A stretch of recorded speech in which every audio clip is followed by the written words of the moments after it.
tout de suite à Bormes-les-Mimosas où le président français Emmanuel Macron s'exprime alors qu'une visioconférence se tient sur l'Ukraine entre les différents dirigeants européens. Pour ensuite avoir un échange qui vient de s'achever, qui pendant une heure nous a permis de coordonner les choses avec le président Trump avant la réunion qui va donc se tenir en Alaska le 15 août prochain. Nos positions sont connues et elles marquent aussi l'unité, pas simplement des Européens, mais de tous les alliés qui se sont retrouvés dans cette coalition des volontaires que nous avons bâtie ces derniers mois, qui est de dire que nous tenons évidemment à cette unité, que nous voulons que tout ce qui concerne l'Ukraine soit discuté avec l'Ukraine, que nous voulons une paix qui soit robuste et durable, c'est-à-dire une paix qui règle à la fois les questions territoriales, mais de garantie de sécurité pour l'avenir. L'échange avec le président Trump a permis d'éclairer ses intentions pour la réunion du 15 août prochain et nous a permis d'exprimer très clairement nos attentes et je tiens ici à l'en remercier.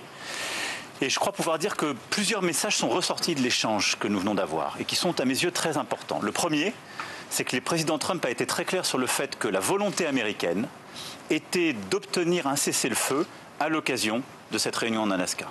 Et c'est très important qu'à l'occasion, en effet, de cette réunion, il puisse y avoir un cessez-le-feu qui soit obtenu par les États-Unis d'Amérique, et nous soutenons cette initiative, en même temps que des nouveaux échanges de prisonniers et des libérations d'enfants. Le deuxième élément, sur lequel les choses ont été très claires et exprimées ainsi par le président Trump, c'est que les questions territoriales qui relèvent de l'Ukraine ne peuvent être négociées et ne seront négociées que par le président ukrainien. Et c'est la position que nous soutenons. Elle a été très clairement exprimée par le président Trump. Et donc, elle augure d'une réunion à venir.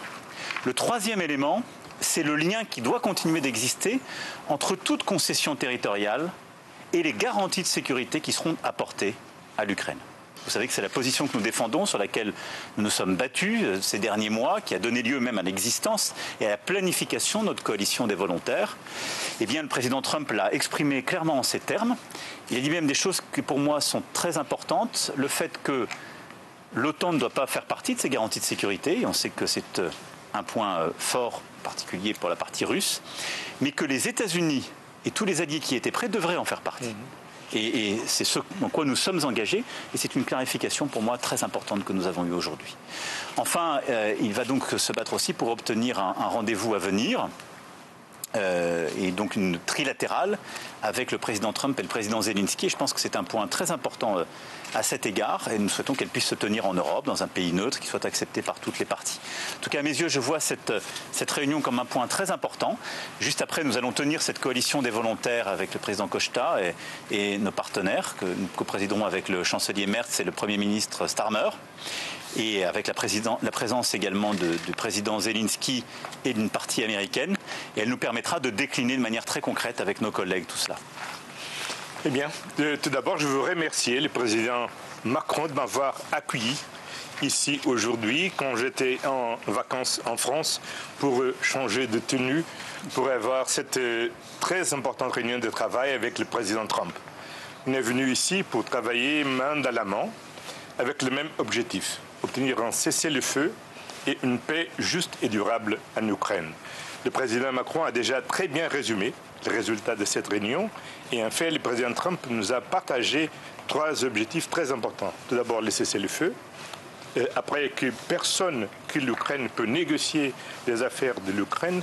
Et le 3e élément, c'est la disponibilité des États-Unis de partager avec l'Europe les efforts de renforcer les conditions de sécurité quand on obtient une paix durable et juste pour l'Ukraine. Et donc, ce que je veux désirer et exprimer, c'est mes meilleurs vœux pour le grand succès de cette réunion le vendredi entre le président Poutine et le président Trump pour obtenir un cessez-le-feu et ouvrir le chemin de la paix en Ukraine. Monsieur le Président, on a souvent taxé l'Europe d'être une puissance impuissante. Excusez-moi. Est-ce que ces réunions vont permettre de changer les choses? Est-ce que ça permet à l'Europe de donner de la voix? D'abord, je pense que c'est très important que l'Europe soit entendue avant un tel rendez-vous. D'abord, c'est une chose tout à fait naturelle que les États-Unis d'Amérique rencontrent la Russie. C'est plutôt une bonne chose pour pacifier le climat. Ils ont aussi beaucoup de sujets bilatéraux. Mais c'est important que si les questions qui touchent à l'Europe, à notre sécurité collective sont abordées, il y ait une coordination avec nous, Européens. Et qu'après, d'ailleurs, nous soyons nous-mêmes acteurs. Je pense que ces dernières années ont marqué un réveil très important de l'Europe. Depuis le sommet de Versailles qui a acté la stratégie, l'autonomie stratégique de l'Europe, nous avons pris des décisions fortes dans des domaines technologiques, industriels et de défense et de sécurité qui vont de l'avant. L'Europe, ces derniers mois, a pris des décisions historiques pour devenir une puissance militaire, ce qu'elle n'était pas en tant que quantité. Et il y avait jusqu'alors, on le sait bien, une Europe qui était un marché unique, une Europe qui avait des politiques communes, mais sur ces questions de défense et de stratégie, une Europe qui se pensait ou à travers l'OTAN ou à travers des destins particuliers. Là, aujourd'hui, on a un vrai pilier européen de l'OTAN, il est reconnu comme tel, et on a une Europe qui prend en main son destin. On sait tout ce qu'il nous reste à faire pour réduire nos dépendances, mais je pense que l'unité qui est la nôtre aujourd'hui, notre capacité à dialoguer, à exprimer nos demandes, nos désirs, nos volontés, nos objectifs stratégiques, mais aussi à les porter, est extrêmement importante, est en train de marquer, si je puis dire, en temps réel, un changement dans la nature de ce qu'est l'Union européenne.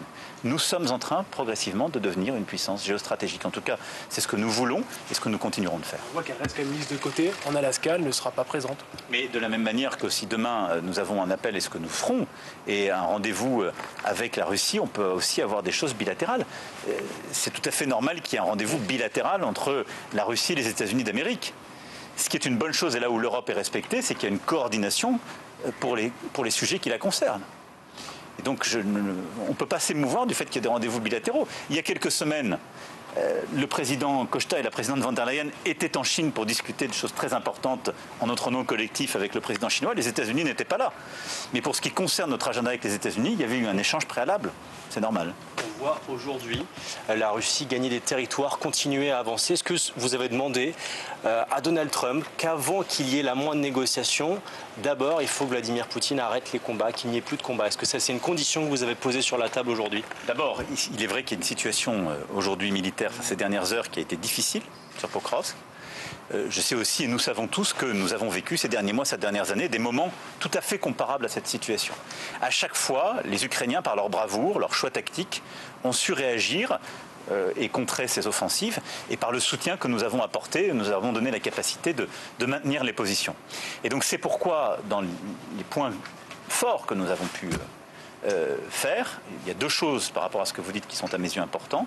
La première, c'est que nous avons réitéré le fait que jusqu'à ce qu'il y ait un cessez-le-feu puis une paix durable, il nous faut maintenir le soutien à l'Ukraine. Et quand je dis nous, c'est tous, Européens et Américains. Et la deuxième chose, c'est qu'en effet, le premier objectif du président Trump, à l'occasion de son rendez-vous avec le président Poutine en Alaska, sera de demander le cessez-le-feu. Et donc je pense que c'est en effet comme ça qu'il faut procéder.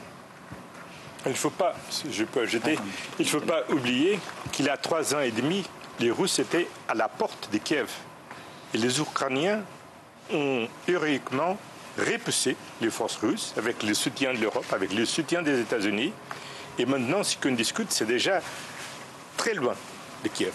C'est dans la partie l'est de l'Ukraine.